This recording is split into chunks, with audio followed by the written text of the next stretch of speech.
Love is in the air as we have here one of Philippine sports power couples, Kalei Mao of F2 Logistics and Chris Ross of San Miguel Beer. Julius Manicad here with Bea Micalier and Ian Suyu. Good evening, Kalei and Chris. It's been a pleasure to have you here at the Athletes Tribune. Thank you for having us. Yes, thank you for having us. I didn't really have any say in this, so just call all the shots. Oh, very briefly, how did you land here? How did you land here in Manila? I mean, what brought you here? Who? Both of you. Go ahead. No, you go first. I've been here longer, so I was. Oh yeah, you go first, Chris. I knew about the PBA because my mom had TFC, and I would scroll through the channels and see PBA playing, and then I got interested, and then my senior year at Marshall. One of my teammates did an Athletes in Action tournament out here, and his teammate was Gabe Norwood. And when he came back, he put me in contact with Gabe, and then me and Gabe started talking a little bit about it, saying I should come, and then another kind of a coincidence was Talking Tex was training in San Antonio. I'm from San Antonio, if y'all didn't know. So Talking Tex was training in San Antonio, and they were training at the Spurs facility. And I knew some of the guys that were working there, and they needed some guys to play against Talking Tex. So they brought me over, and then I talked to some of the guys. Jimmy was on the team. Asi was on the team. Jay Wash was on the team. Matt Cardona, some of those guys. Harvey. And I was telling them that I'm Filipino, and they didn't believe me. And I talked to the coach and the team manager, and then they're like, okay, well, bring your mom. If you're Filipino, bring your mom tomorrow. So we played them again the next day, and I brought my mom, and then they got in contact. They started talking and kind of got the ball rolling. I didn't know that. How about you, Kalei? Mine was not like that. I just got an email from one of the owners of the former team, Coco Life, and they had actually got a referral from another Phil Hawaiian girl that used to play here. Her name is Chanale Santos.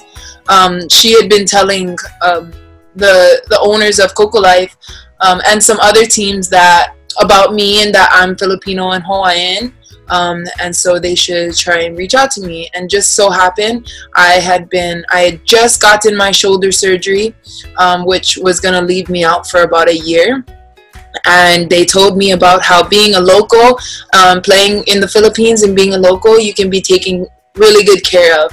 So what they offered me was a contract to come out here and to rehab my shoulder when the time that my shoulder is 100% better, that I would be on the team for them. So that's kind of how it started. So basically, you're living an expat life here in the Philippines, and especially now that we're in quarantine, we're in lockdown. I'm sure you're also in lockdown in the States. How tough is this? Being in a country like here in the Philippines with amid this situation. Well, for me, I've been here for so long that it's pretty much second home to me, and I'm naturally a homebody, so it's kind of second nature for me. But for her, she's new to the country, and she's new to so if you say the culture or whatever, and she's complete opposite as me. She likes to be out. She wants to go to the beach. She wants to be under the sun and get out of the house as much as possible. So it's been kind of tough on her, more so than me. But she's being a trooper, and I'm happy that she's here with me quarantined. I think we've been quarantined for 70 something days or whatever. So it's really been good for the both of us. How about Yeah, you, Kalei? I would second that. It's something that I had to get used to. I really didn't, because there was no end date for this. I kind of like would take each day just one by one and try to do something new every day and keep myself busy. He loves to sleep. So, I mean, I love to sleep too, but we have different sleeping schedules. This guy would sleep all day, and I'll sleep and in a certain hour at the night. And I'll wake up and cook breakfast, make some lunch. I'll always have dinner ready. So I still do things that can keep me occupied and keep my spirits up. So, which is really important for me. But basically, we've been doing the same thing every day. We just look forward to grocery shopping like after every 2 weeks. So that's like our favorite outing. How did you meet? We met through mutual friends. When I first came out here, I was actually I was becoming close friends with the Devances. Joe and his wife and his children would always invite me to events and outings and stuff with the Phil Am, Ohana family. And so they had a few birthday parties. Also the Norwoods would invite me to come to a birthday party of their son. And so I think we met there once, and then we've just been through mutual friends. Was there butterflies right away, or was there still courtship or whatever? Well, she had a boyfriend at the time, so yeah. Basketball player as well. Yeah, we just kind of kept it cordial and just hi here, hi whenever I see her, say hi, whatever. And then I don't know, over time she kind of fell for me. If you know Chris, he's a really likable guy.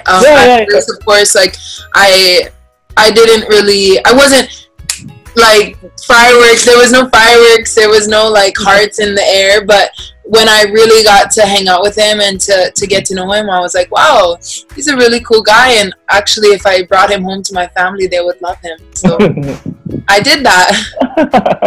So you already met your family, Chris? I went to when I was on break over the New Year a few months ago. I went to Hawaii and spent 10 days over there. Got to meet her mom and her grandparents and her nieces and nephews, her sister, and just all her friends. Just kind of hung out with them for a week and a half. But I didn't get to meet her dad yet in person. I met him online and through FaceTime. But hopefully, whenever we make a trip back to Hawaii, I'll get to go to Maui.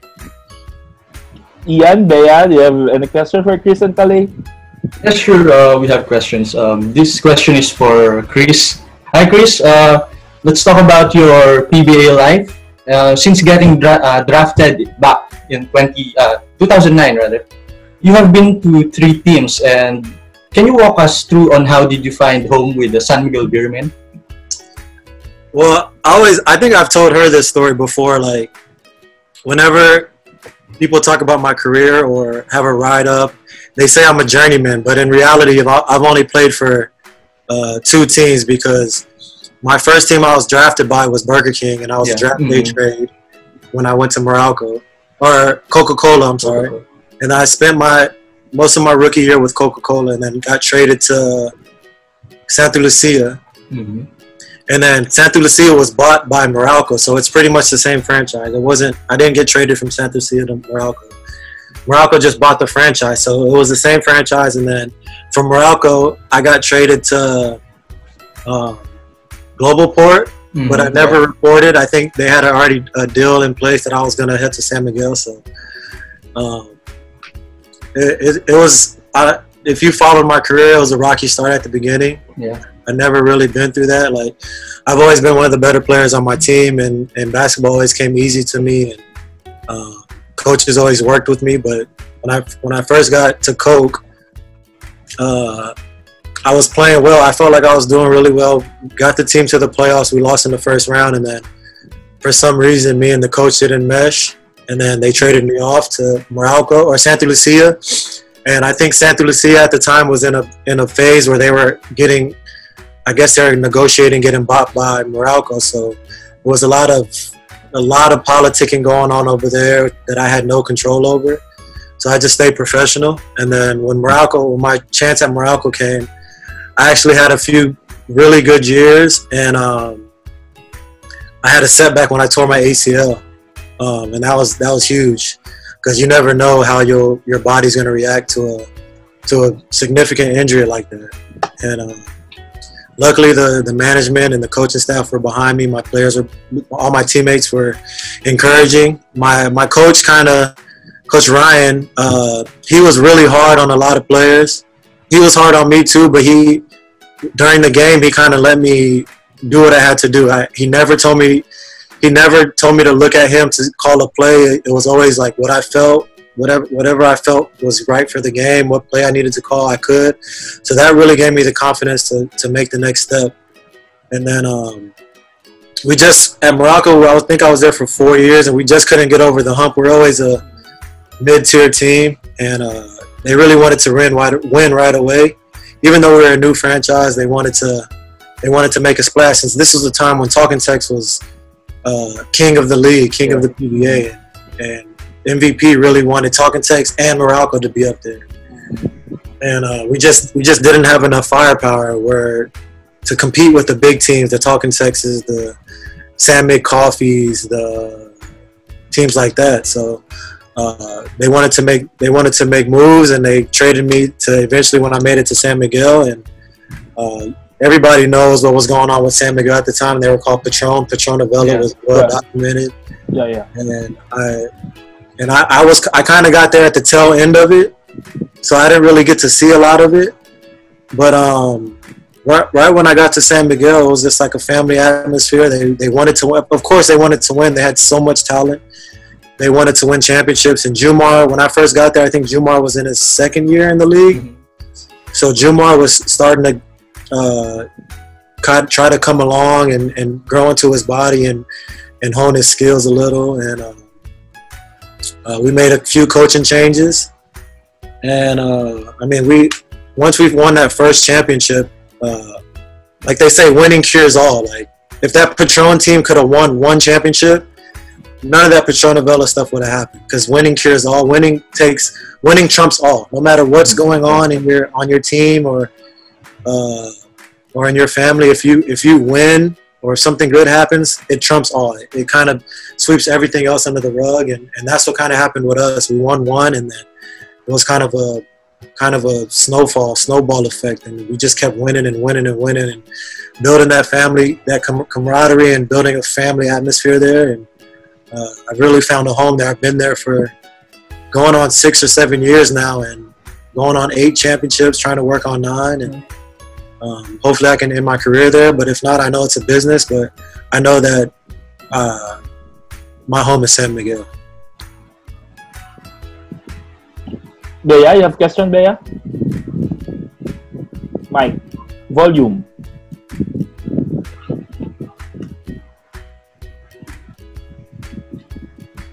We can hear you, Bea.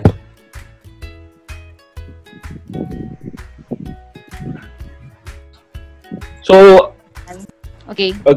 Yeah. Okay. Yeah, Chris, speaking of championships, for the past years, San Miguel has been one conference short of getting that Grand Slam. It happened twice in 2015, 17, and last year. But for you, what do you think you guys should improve on so that next time you can finally get that rare Grand Slam? Everything's a learning experience. So you learn from your failures, and you just try to get better. To win the Grand Slam, you need a lot of things to go right for you. It's not just skill. It's not just talent. You also need a lot of luck coming your way. And in those years, whether it be injury or whether it be bad luck with an import or whatever you want to call it, luck just wasn't on our side in those times. So going forward, hopefully we get another chance to win it. I know it's a goal of ours as a team, as a franchise, to win that Grand Slam. But if we don't win it, it just wasn't in the cards. It doesn't mean that we're not a successful team. We aren't one of the better teams that's ever played in the PBA. I mean, we've won 5 straight all Filipinos. That's never been done before. And Grand Slam's been done before. I don't know. I think 3 or 4 times. Yeah. And winning 5 straight all Filipinos has never been done before. So I feel like we're successful without the Grand Slam. The Grand Slam will be kind of a icing on the cake or cherry on top, but it wouldn't complete us, if I would say that right. It really wouldn't complete us. I feel like we're still moving in the right direction towards winning championships. We still have our core, despite Jumar being out, and we don't know what his how he's going to be when he comes back. I expect him to be his old self when he comes back. But I still feel we have a lot of good basketball ahead of us, and hopefully that entails more championships and a lot more wins. If not, it's just not in the cards. But with the guys that we have in that gym and in our franchise, I think we have a lot more winning to come. Chris, going back to the third conference last year, the Governor's Cup. Was there a pressure on your part, on the part of San Miguel, to win it all, to win the Grand Slam? But I think this was the other day. I was on Instagram and came across Damian Lillard's quote about pressure. And when you talk about pressure is not winning basketball games or winning a championship. Pressure is the phase of life we're in right now. People not getting paid and people not being able to put food on the table for their kids or their family, or not being able to have a house over their head. So that's what I look at as pressure. Basketball, there would never be pressure for me in basketball, because basketball, at the end of the day, it's a game, and I've been playing it since I can remember, and it would always be basketball. The rim will always be 10 feet. There'll always be a free throw line. There'll always be a 3-point line. There'll always be 10 people on the court, and it's just a way to compete and to bring that competitive nature out of me. There would never be pressure coming from me to my teammates of winning a game or winning a championship. Of course, we want to do it. We want to win it. That's what we play for. We compete, and we want to be compete at the highest level in our league and as individuals. And I feel like if we do that, if we compete and we work hard and we do all the right things, then we will win championships. But pressure, there's no such thing to me. Is it tough to play for San Miguel, for a very elite team like San Miguel? Well, we've seen The Last Dance, and people say that it's tough to play with Michael Jordan and the Chicago Bulls. But on the local aspect, is it tough to play with San Miguel? Yeah, it's real tough. Like our jersey, like, side note, like the last few years we've been trying to get new jerseys because we've had the same jersey, and the marketing will say, no, we can't change it because our jerseys are so iconic. And it just shows, like, our jerseys are so iconic. Our franchise has the most championships in league history. And it's just a blessing to be able to compete and wear that jersey, wear San Miguel Beerman on the front on our chest. And it feels good to go out there and because I've been in the league for 11 years now, and I didn't make it to the semifinals until I got to some one semifinals with Morocco, but it wasn't the normal semifinals with the 4 teams. It was like a round robin thing that they were doing at the time. So I think 7 teams made the semifinals. So that was my only semifinal stint until I got to San Miguel. And when I finally got to play for championships was when I got to San Miguel. And so my previous 6 years, I was just playing with, just giving all out, so much energy, so much effort, and not being able to compete for a championship. But now being able to compete for championships on San Miguel, on this team with my brothers, and with arguably the greatest player of all time in the PBA, it's just a blessing, and it gives us something. It motivates us and it gives us something to play for when we do go out there and play. Kalei, hi. Hey. Yeah. You played in Arizona. You played around the world, basically. What can you say about Philippine volleyball? I think the Philippine volleyball is right in the midst of becoming a really competitive league.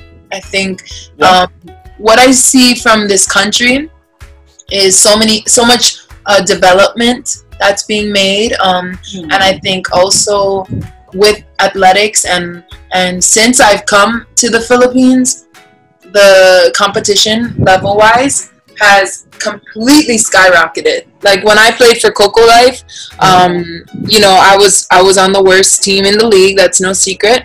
But since then, I think there's no bad teams in the league anymore.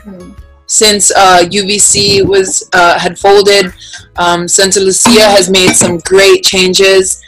Even the new team, Marina Rang, I don't even know if I'm saying that correctly.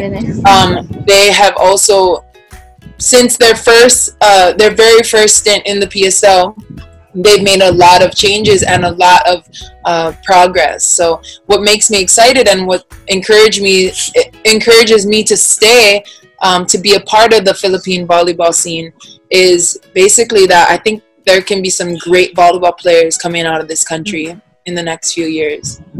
Kalei, we have one good volleyball player, and unfortunately, you haven't played against her in the PSL. Her name is Eliza Valdez. What can you say about her? She's awesome. She's a very sweet girl. Actually, I got to play. I've never gotten to play formally against her. We scrimmaged against Creamline when I played for UVC. So that was great. That was really fun. But I've gotten in some practices with her in the national team, and yeah, she's just a great girl. I think definitely you can't name her the only good player in the country, because there are a ton of very, very good players here that could, you know, possibly be up there with her. So yeah, she's awesome. Personality wise, she's a sweet girl, and it was really easy to get along with her. You were supposed to compete for the national team in the Southeast Asian Games, right? Yes. So what happened? I heard you went with the national team in Japan, and then everything went downhill from there. Can you walk us through to what happened behind the scene? Yeah. Well, quickly something was just brought to LVPI's attention that I would not be able to play due to my the years of residency. Apparently, you're supposed to live here for 2 years minimum in order to wear, like, to represent the country that you're playing for, and that was it. I had only lived here for a year, and so all of the progress, and I think really what made it really disappointing for me and for everyone was that I had been training with them since the tryout in January. Right. Then from every single practice, I hadn't missed one. And so really felt confident in the team that I had been a part of, that they included me in. And when all of that, you know, the SEA Games was coming up really quickly, and I was super excited for this group of girls to show Southeast Asia like where the Philippines is going to stand now.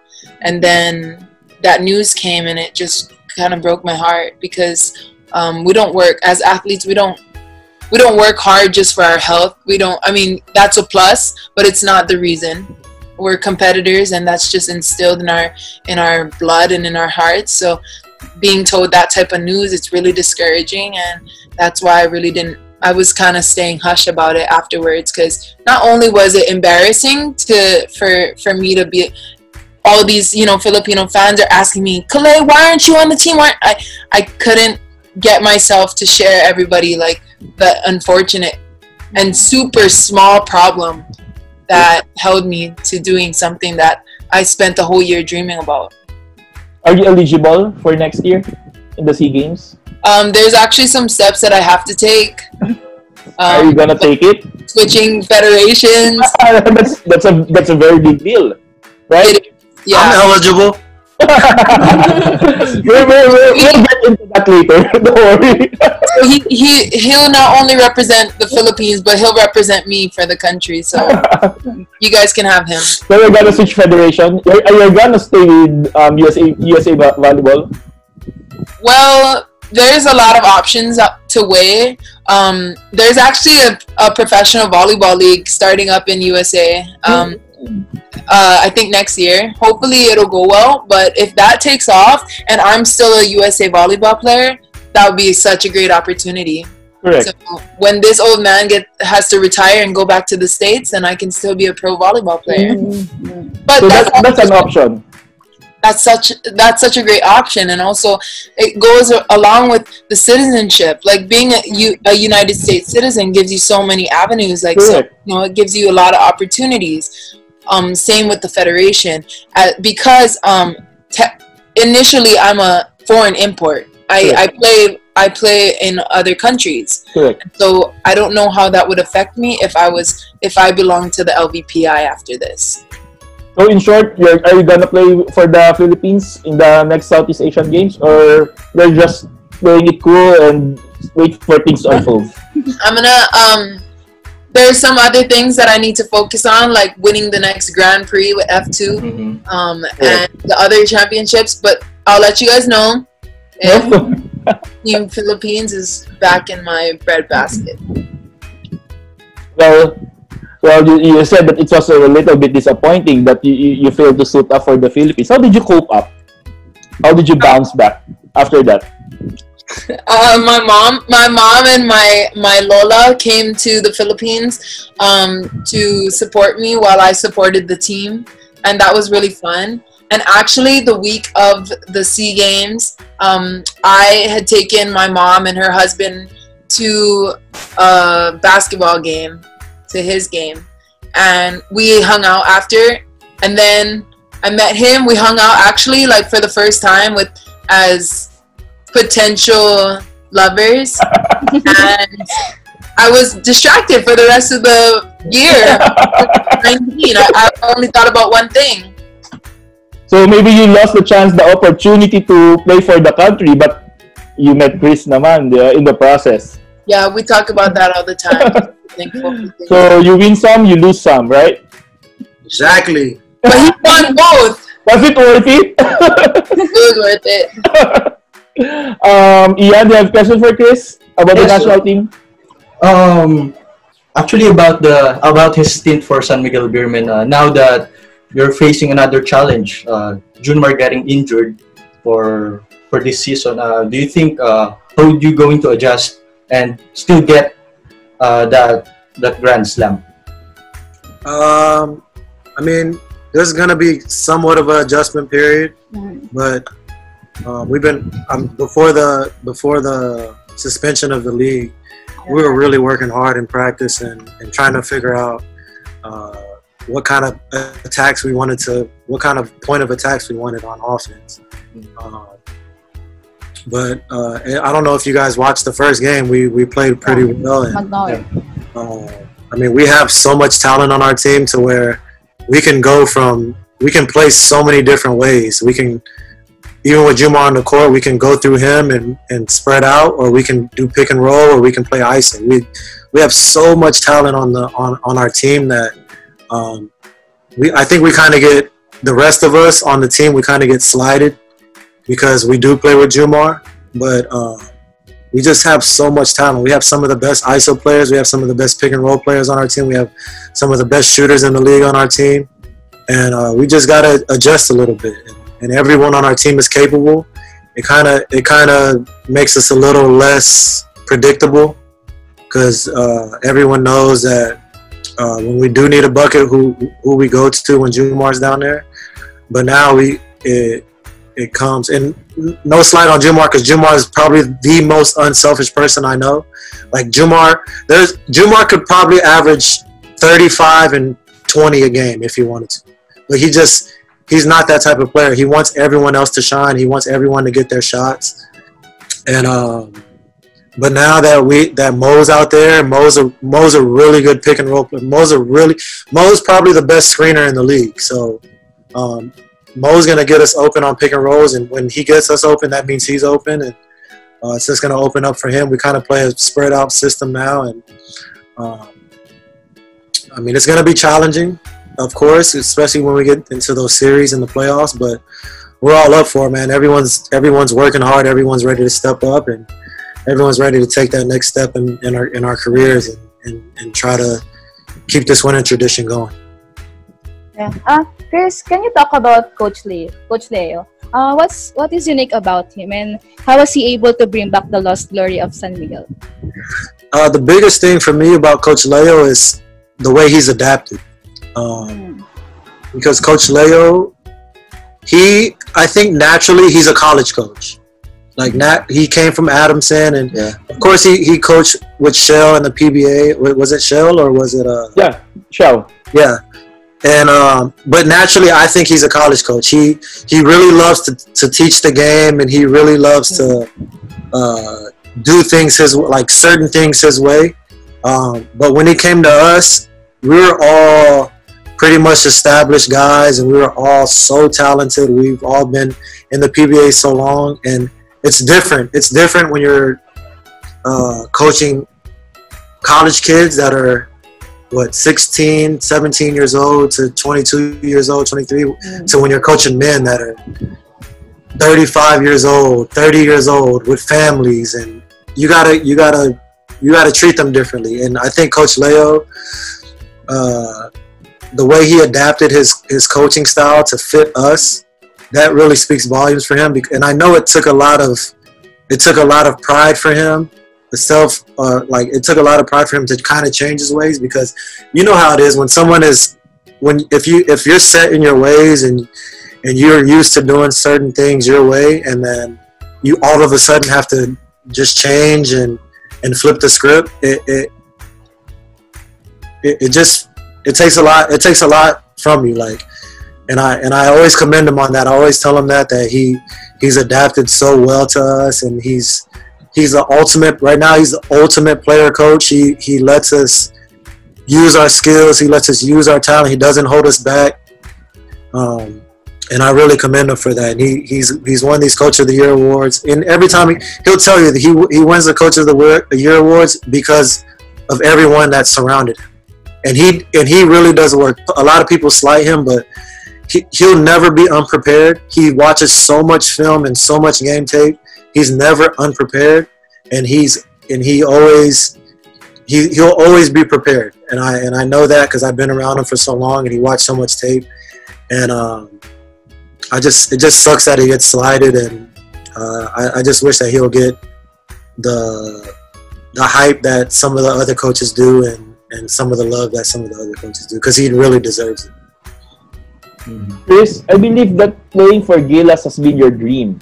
Then last December, you had it during the Southeast Asian Games.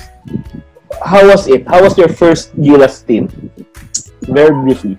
It was amazing, man. Just going to the best parts for me were, obviously going to MOA and being a pack. Like the first few games were packed, and the championship game was packed.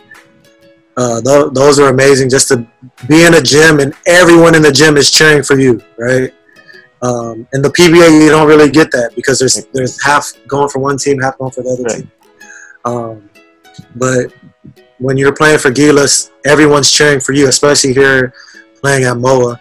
But some of the best things I'll take from that is just going to practice with a lot of the guys that I've never been teammates with, and playing under Coach Tim and his staff, and picking his brain and seeing how he runs things, seeing why he's been so successful, and just being around him for that, maybe 2 months, I get why he's so successful. That man his brain is off the charts, and just being around so many talented guys and building relationships with them and building friendships with those guys. Because if you're not on my team in the PBA, I'm trying to knock your head off. Like I'm a compete. Like me and her, like we play a game. I have a Nintendo. We play a game and we play cards. Me and her is like super competing against each other. She gets mad if I'm winning and if I'm talking trash to her, because that's just me. Like, that's my personality. Like if I'm gonna compete at something, I'm trying to win, and I'm a competitor. So playing against those guys that I was teammates with, like I'm sure a lot of them didn't like me because they didn't really know me. They just saw me from being on the court and me being just super competitive and win at all cost mentality. And then going to Gilas like in practice where I can show them another side of me and be that good teammate, be that good person that I naturally am. And I just really built friendships with a lot of those guys from the other teams that I never really got to be around. You said, as we can see, that you're really a good competitor. You're really a fierce competitor. But going back, Chris, who are the 5 players that you have a hard time guarding against? In the PBA, in my career, here in the PBA. In my PBA career? Yeah. Number 1 is Willie Miller. Mhm. He like that dude is like Willie's probably 5'10", but I think when I got in the PBA, he was like 220 pounds maybe, and just solid, like like immovable. His legs are tree trunks. He can do everything offensively. He can shoot the three. He can shoot, catch and shoot. He can off the dribble shoot, pick and roll. He can shoot it. He can post you up. He shoots the fadeaway. He can finish at the rim. Like there was no weakness in Willie's offensive game. He's for sure like the number one toughest guy I had to guard. Stanley Pringle's in there. He's so quick and elusive and has moves and can shoot the ball and is very talented and strong. Terrence is in there. He has so many moves. Can I name more than 5? Yeah, of course. Terrence is up there. Everybody's so talented, huh? Yeah, everyone. Terrence is up there. Alex Cavagno, I guard him in practice. Like he's tough. He's crafty. Marcio, I guard him in practice. He's tough. Paul Lee is tough, man. Jason Castro. I know I'm missing a few. Soul, when I used to guard Soul back in the day, Soul was tough. Man, so many. PJ, Simone, James Yap. I can go on and on about it. Well, it's a PBA. There's no off night in the PBA. Like everybody's very good. Like there's like even LA Revelia. There's games where I played against him where he's just running around everybody, just using his quickness. Like there's no off days in the PBA. Like you're gonna get the best, especially playing for San Miguel. Like everyone's gunning for you. Everyone's gonna play their best, and so there's really no off days. And you're gonna get the best from someone. You also have a very impressive sneaker collection. We always notice that whenever you're playing in the PBA. Did I go for dinner? What's your top 5 best sneakers? My all-time favorite is the Jordan 11 Concord. It just like it changed the game. Quite heavy. Yeah, but for me, I'm old school. I like to wear that. Okay. The Jordan 3 is up there. Air Force 1 is a classic. It's a classic. Are we talking about basketball shoes or just sneakers? Basketball shoes. Oh, basketball shoes. Okay. The one that you're wearing during games. Okay, game shoes. Jordan 11, Jordan 14, Jordan 13s. I recently started wearing Kyrie's new shoe. I really like those. The Kyrie 6, I think. Is it 5 or 6? Kyrie 6. Yeah, man. I'm really a Jordan wearer, man. I've always worn Jordan. So 11s, 13s, 14s. I like the 9s, and the 10s. I like the 10s also. So you don't mind even if a little bit heavier than I like other basketball shoes? I don't really like light shoes, or I don't like low cut. Like a lot of people do the low cut and light. Yeah. My game is too like I do too much stuff on the floor to wear to try to look cute. So I need some support on my ankles because I'm running around crazy out there. Yeah, Ian, do you still have questions for Chris and Kalei? Yeah, Chris, among your championship with the San Miguel, which one is the sweetest for you? They're like kids. You don't really have a sweet one. So they're all even like that. The last one was really good. Or not the last one, but the last All Filipino. We beat Magnolia in 7. Because we were never in the lead in that series. We were always down. It was either down or tied. We were down 0-1, tied at 1-1. We were down 2-1, tied 2-2, down 3-2, and then so that was sweet. The Miracle one was sweet. All the All Filipino ones, because All Filipino championships are so hard to come by. You don't have an import to just give the ball to and have them bail you out. But they're all really nice. 8 of them. They're all 8 are nice. Hopefully I can get. I told Jumar one time in practice, like, I wanted to get at least 7 championships. He was like, no, bro, let's try to get to 14 or 15. I was like, all right, bro, whatever you say, I'm with you. So we're at 8 right now. I think Jumar has 9. Or, no, Jumar has 8 also. Alex and Arwen have 9. So we still have some work to do. Ian, you have a question? Yeah, I think I'm good. Good. Okay. Kalei, how is it playing for Coach Ramil? As you know, he has a reputation of being a disciplinarian. He loves very so strict. So how was it? Awesome.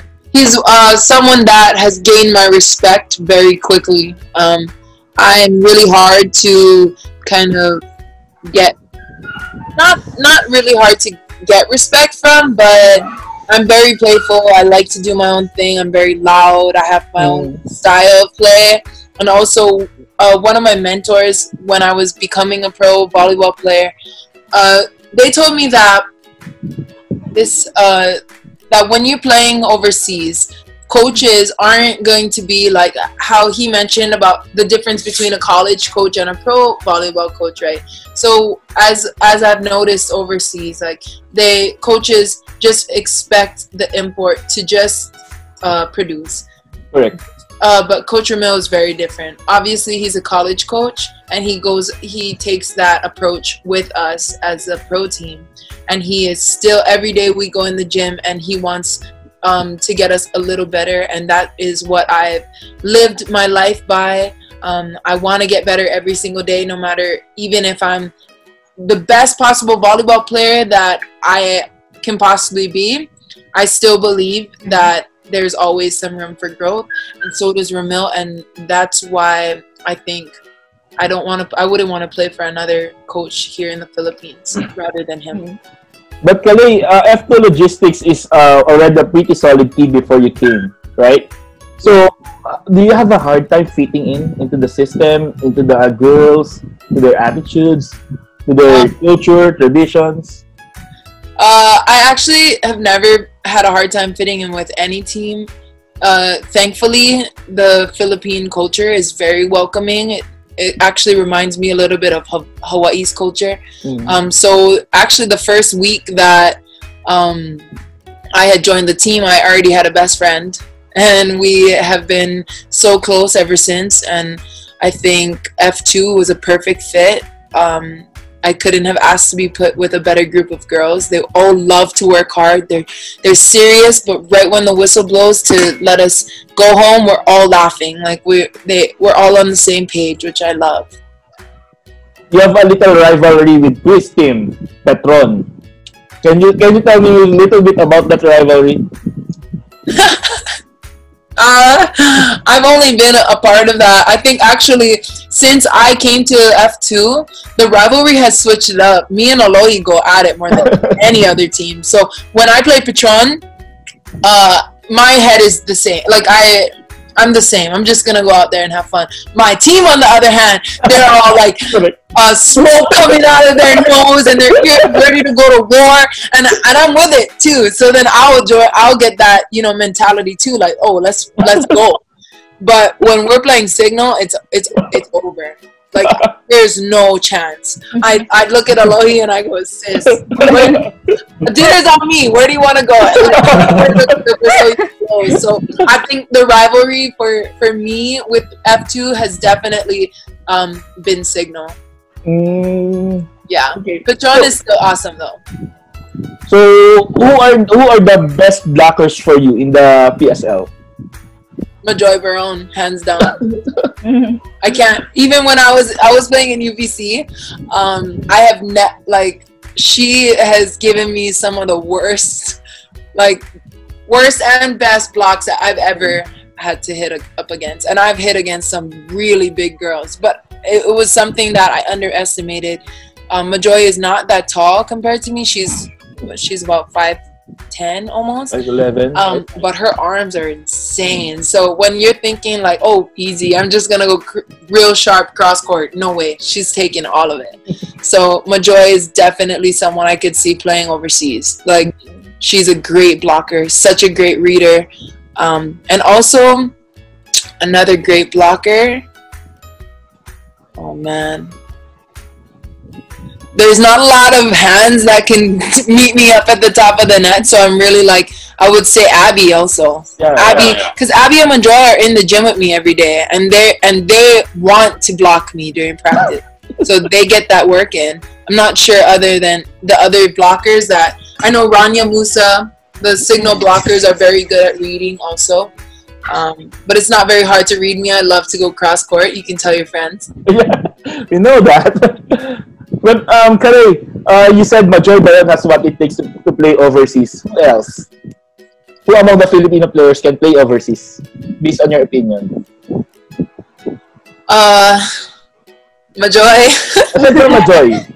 I know we have a lot. Jaja, Din. I would say Don could definitely. And that's all. That's height wise. I can say, because the rest of the girls are awesome here, and they have a role on the team that they're on. So if everybody sticks and believes in themselves and keeps progressing, like I said before, the culture of Philippine volleyball is gonna skyrocket in a few years. So correct. Yeah, you still have a question there? Yes, actually for Chris.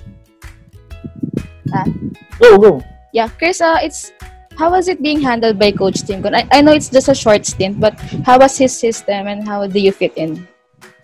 It was easy. Like he really drilled it. Like he broke us down, broke us into groups, drilled it, and kind of let us be free. Like Coach Tim, such a smart man, such a huge basketball head. We had two-a-days. I think for like a week. And we sat in the film room and watched like some videos, a video by a man named John Maxwell. Like that's his favorite person, one of his favorite guys that he reads about, and he reads on John Maxwell. And we watched a few of those videos, and he just knows how to bring a team together, and he knows how to win, and he knows what buttons to push. He knows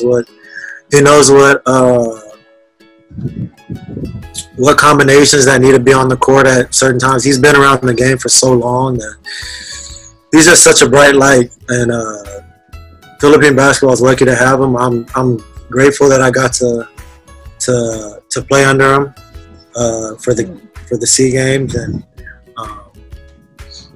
there's actually a picture that me and him took that he was like, Chris, can you send that to me? You're one of my favorite. Like he told me that I was one of his favorite players to compete against, and I think Joe and Saul had told me that too. That he loves competing against me, and he loves breaking down my game and things like that. So he asked me to send him that picture, and I haven't sent him that picture yet, but he's a great dude to be around. Great dude to be around at practice, and his game planning and his attention to detail before games are top notch. And Chris, there are a lot of players vying for the slot with the national. How hopeful are you to still get selected? Say it again. You were breaking up. I didn't hear you. How hopeful are you to still get selected for the national team, knowing that there is so much talent and players vying for that slot? Well, I'm only eligible for SEA Games, and I think there's another tournament. I'm not sure. Maybe the Asian Games. I think. Asian Games. Yeah, those are the only two I'm eligible for, and I'm 35 now. So I mean, if they do pick me, I'll be ready. I mean, I take care of my body. I can go out there and run around with whoever you put in front of me or whoever I need to compete with. So I'm confident in myself in that way. But if they want to, whoever they choose is, I'm sure. I think Tab is ahead of Gilas right now, and he's a really smart basketball mind too. And I'm sure he'll pick the guys that are worthy of the slot. If they end up picking me, or if they do pick me, or if they want me to be around the team, I'll be more than happy to lend my services and try to compete with some of those bigger guys. Chris, what's next for you? after your PBA stint? Are you planning to venture into coaching or something? I do. I mean, I feel like I have so much of the game that's in here that I need to give out and just to try to teach some of the younger guys and just be around the game, because basketball has done so much for me in my life, and I feel like if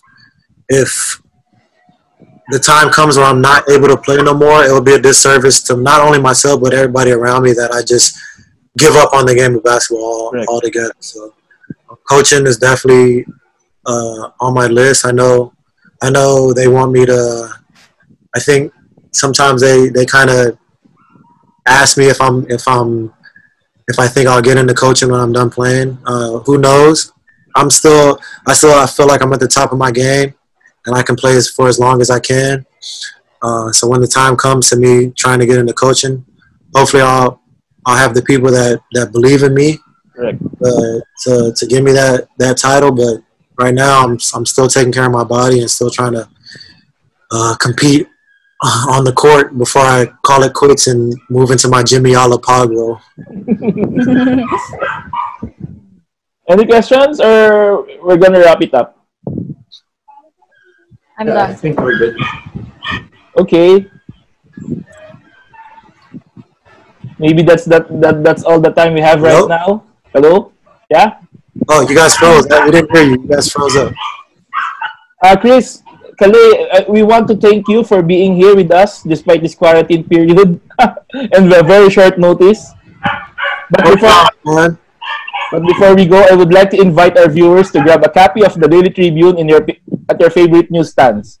You can also follow us on Twitter, Facebook, and Instagram, as well as in Tribu, our official Viber community. On behalf of my co-hosts, Bea and Ian, this has been Julius Manikad saying thank you, good night, and God bless.